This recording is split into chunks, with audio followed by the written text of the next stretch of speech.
হয়েছে, সব দিকেই হয়েছে, আমাদের এদিকেও হয়েছে। তবে গাছপালা ভেঙে পড়েছে কিনা অতটা জানি না, কিন্তু প্রচুর বৃষ্টি হয়েছে আর ঝড়ও হয়েছে সঙ্গে একটু আধটু। তা এখনও ভালোই কিন্তু ঝোড়ো হাওয়া দিচ্ছে, তারা আপনাদের দেখাই।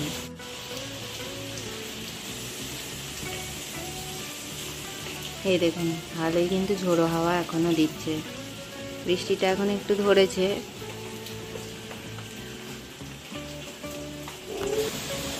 গাছগুলো যেহেতু হাওয়ায় নড়ছে তাই জন্য দেখুন কি আওয়াজ হচ্ছে।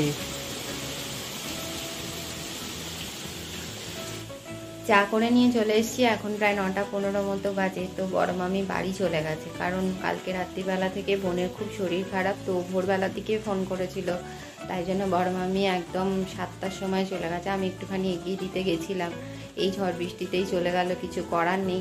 তো তখন খুবই বৃষ্টি পড়ছিল, তো ছাতা নিয়ে গেছে। যাই হোক, তারপরে গিয়ে খবর দিয়েছে যে বাড়ি পৌঁছে গেছে।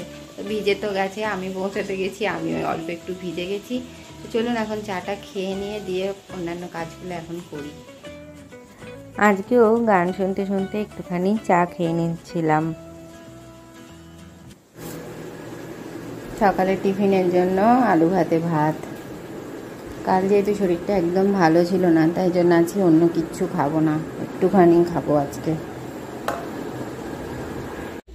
এখন আমার জোরে বৃষ্টি নেমেছে,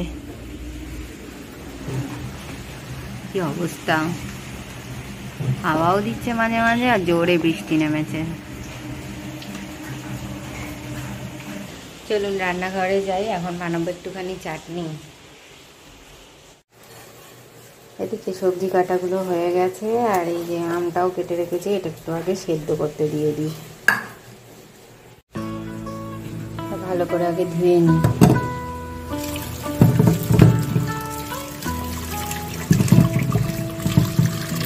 জোরে এখন আবার ঝড় উঠেছে, সঙ্গে জোরে বৃষ্টিও হচ্ছে।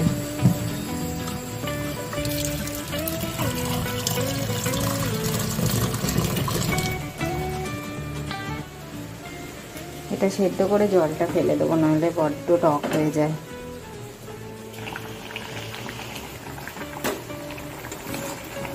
তরকারি এদিকে রেডি হয়ে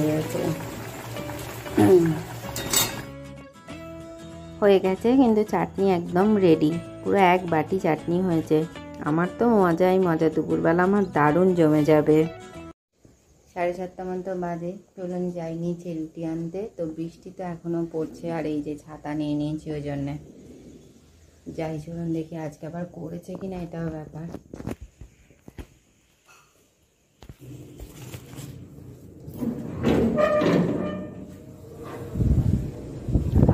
জোরে হাওয়াও দিচ্ছে, বৃষ্টি হচ্ছে না? বৃষ্টি এখনো হয়নি, অন্ধকার চারিদিক।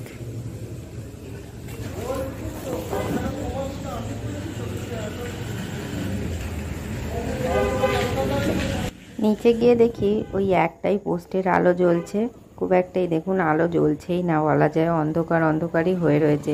আর একটা দুটো মাঝে মাঝে গাড়ি যাচ্ছে, খুব একটা লোকজনও নেই। হয়ে গেছে নেমা, একদিকে ভালো, এখন বৃষ্টি তো হচ্ছে না, কিন্তু জোরে হাওয়া দিচ্ছে।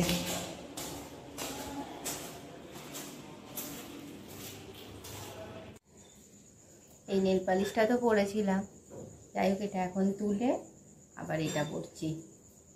এই কালারটা বেশ আমার ভালো লাগে, যদিও সবই হালকা কালার আমার পছন্দ হয়, তাও পরে নিই।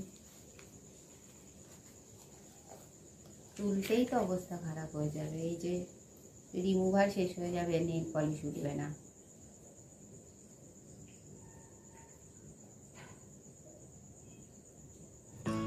ঘষে ঘষে অনেকক্ষণ ধরে তুললো, এই দেখুন কিছুতেই উঠতে চাইছে না। বললাম না রিমুভার শেষ হয়ে যাবে, কিন্তু নেল পলিশ কিছুতেই উঠবে না। তো মোটামুটি এটা হালকা কালার বলে বেশি তুলবও না, অন্য কালারটা একটু ডিপ আছে, অসুবিধা আশা করছি হবে না। তাও মোটামুটি যতটা তোলা যায় তুলে ফেলারই চেষ্টা করছি। মোটামুটি তুলে ফেলেছি, আর বললামই তো এই কালারটাও হালকা, তবে যেটা করেছিলাম ওটার থেকে একটু ডিপ আছে, এই কালারটা বেশ আমার ভালো লাগে। অনেক পরেছি, কিন্তু এই নেল পলিশটা দেখি একদমই শুকোয় না, কিন্তু এতদিনে এই অন্য নেল পলিশ হলে দেখতাম শুকিয়েই যেত, কিন্তু এটা আমি অনেক দিন ধরে পরছি। নেল পলিশটা দেখি একদম শুকায় না, খুবই ভালো। আজকে অনেক দিন বাদে একটু গল্পের বই নিয়ে বসতে ইচ্ছা করলো। বাইরে বৃষ্টি হচ্ছে আর এই যে কিসের গল্পর বই দেখুন, ভূতের গল্পের বই নিয়ে বসেছি পড়তে। ভালো লাগে পড়তে, কিন্তু আবার রাত্রে একটু ভয়ও লাগে। চলুন একটা ছোট গল্প একটুখানি পড়ে নিই, 4-5 পাতার। এই বইটা তো দেখছেন একদমই ছোট। আর দেখাই আপনাদের, কত রকমের ভূত চলে এসেছে দেখুন, তাদের আবার কত রকমের কালার, দেখলেই যেন ভয় লেগে যাচ্ছে। চলুন এবার পড়ে দেখি। এই যে ছোট ছোট করে অনেকগুলো গল্প রয়েছে, তো সবই ছোট গল্প, বেশি পাতার গল্প কোনোটাই নয়। তো একটুখানি পড়ে দেখি। তো এখানে একটা ভয় ও ভূত নামে সুকুমার রায়ের গল্প আছে, দেখি এই গল্পটা পড়ে কেমন লাগে। তারপর এখন পড়বো আর রাত্রে পড়ে ভয় পাবো, এই হলো ব্যাপার। যাই হোক, ভূতের গল্প পড়ে ভয় পেতেও কিন্তু বেশ ভালো লাগে, তাই না? একটু পড়ে দেখি কেমন লাগে। অনেক দিন বাদে আবার গল্পের বই নিয়ে বসেছি, একটু সময় আছে পড়ি। কাল থেকে তো আবার যথারীতি সময় থাকবে না। তো ছোটবেলা থেকেই কিন্তু আমার গল্পের বই পড়ার খুব নেশা। এই ভূতের বই ছাড়াও বিভিন্ন ডিটেকটিভ বইগুলোও পড়তে আমার ভীষণ ভালো লাগে, তবে আরও বেশি পড়তাম। এখন একটু সময় কম পাই বলে বই একটু কমই পড়া হয়। ডিনার নিয়ে চলে এসেছি, রুটি, তরকারি, মিষ্টি, আর এটা হচ্ছে শসা কুচি। ছানার গজাটা খেতে কিন্তু আমার খুব ভালো লাগে, তাই জন্য যে ছানার গজা এনেছি। তো চলুন ডিনারটা কন্টিনিউ করে নিই। তো আমার ভিডিওটা যে পর্যন্তই, ভালো লাগলে চ্যানেলটাকে লাইক করবেন, কমেন্ট করবেন, শেয়ার করবেন, আর আমার ডে উইথ অদিতিস চ্যানেলটাকে সাবস্ক্রাইব করে আমার পাশে থাকবেন। Thank you, tata, good night.